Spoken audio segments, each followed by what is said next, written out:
Hello everyone, these are my welders.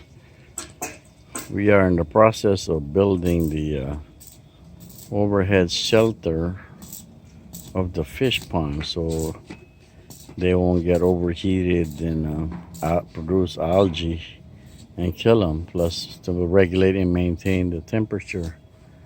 We already have put the post, the maroon looking bar over there. That's where this two-wheelers are gonna sit. They're gonna be the first few pieces to hold the truss, the metal grid for the matrix, for the foundation for the shelter. So it's well underway.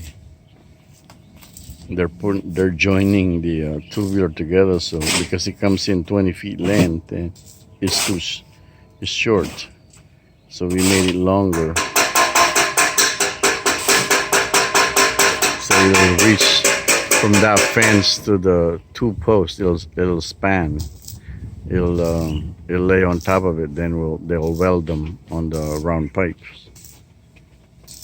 That's the supporting base for the long span flat sheets, metal sheets, to serve as the kind of the same materials they used up there on the roof. It's gonna be that kind of setup. We just won't be putting the gutter and the spandrel below. It'll just be the grid. Then directly on top of it, the long span metal sheets. So here we go. They're gonna position it on top.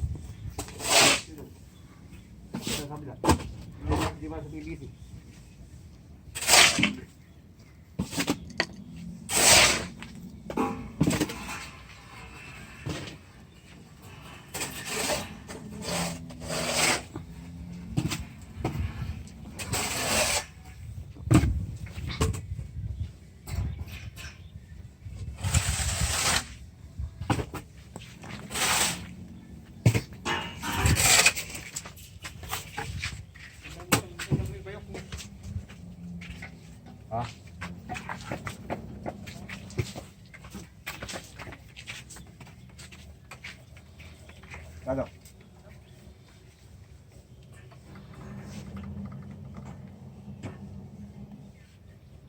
Tutuhod tayo tayo, tutuhod yan.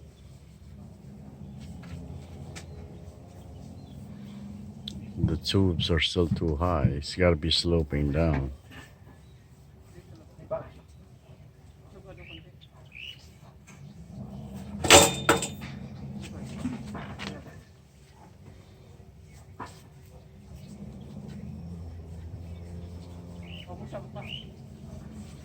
Isang pa natin, boss? Yeah, di ba mas matibay pag nakaakyat siya? Oo, matibay po yun. Para nakagitna siya. Oo. Nakasuporta yung total weight. Oo. Kaya kailangan bawasan yung tubo.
dyan. Patingin na natin.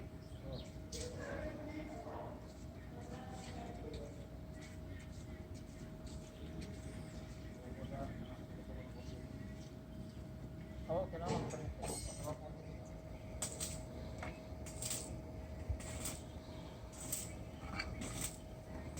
Welding and joining the tubular with a round pipe to serve as the base for the grid, for the metal support for the shed, the shelter, the long span.